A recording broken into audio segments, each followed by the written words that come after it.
Hi, it's Steve. Today we'd like to show you how to change the timer dial on your washer. It's really easy to repair. Let me show you how we do it. Now before we begin this repair, the first thing we'll need to do is to disconnect power to the washer. So you either locate the electrical panel, turn off the appropriate breaker, or remove the appropriate fuse, or pull the washer far enough forward that you can unplug it. Now our next step will be to actually pull that washer ahead just slightly so that we can tilt the console back out of the way. Now with the washer slightly forward and the power disconnected, on this style we'll need to remove the end caps to release the control panel from the main top. So to remove those end caps, you need a stiff putty knife. We're just going to go in the back at the top here, just pry up slightly. We'll disengage some plastic tabs, tilt it forward, and disconnect it from the sides and the bottom. We'll do the same on the opposite side. Just fit the putty knife in this area, gently pry up on that until it's released, and then carefully lift it away from the front. Now with the end caps removed, our next step will be to remove two retaining screws that go down through the bottom of that console. And they're on about a 45-degree angle.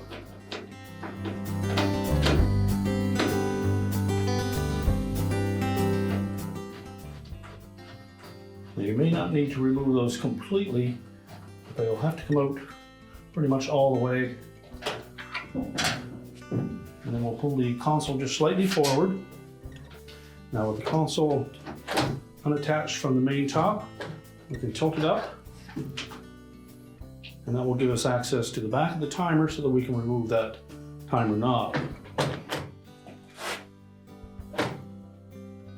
The timer knob won't pull off until we release the shaft.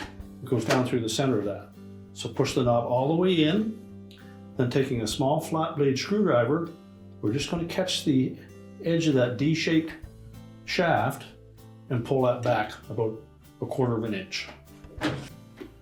Just pull that shaft back about 1/4 to 3/8 of an inch. At that point we can pull the timer knob off, remove the old dial, and we're ready to install the new one. Now when installing the new timer dial, we want to make sure that we line up the keyway that is on the back side of that, or on the inner surface of that timer dial, with a respective slot on the side of that hub on the timer itself.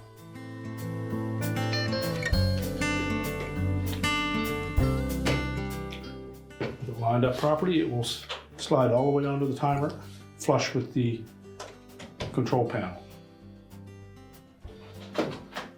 Now making sure that the retaining shaft for that timer knob is still in place. We'll take the knob, look at the back side of it. You'll see there is a narrow slot that will line up with the shaft on the timer. Press it into place. And then we're going to press that shaft in flush and just hold it there. Push the knob down, make sure that it gauges it.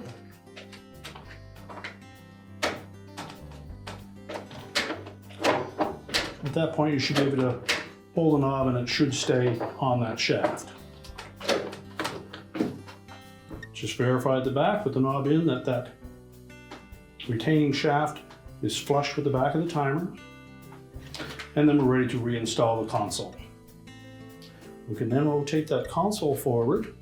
And if your model does not have the plastic retaining straps on it, you want to make sure that the lip at the back of the console hooks in behind the main back. Then we're going to line up the two legs on either side of the end caps with the respective openings in the main top.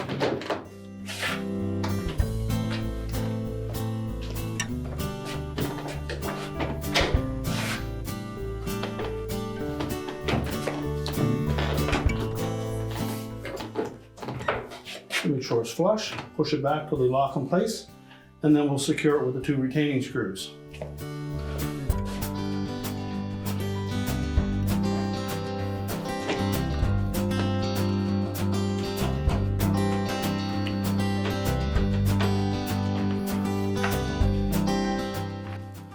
Next, we'll reinstall the end caps. We'll begin by hooking the 1 tab on the bottom into that slot just in front of the screw. Make sure that's pressed firmly and flush up against the control panel. Line up the 2 tabs on the side, and then just rotate that towards the back and snap it in place. Same on the opposite side. Line up the bottom first, 2 side ones, and snap it in place. We can now push the washer back into position, reconnect the power, and your repair is complete.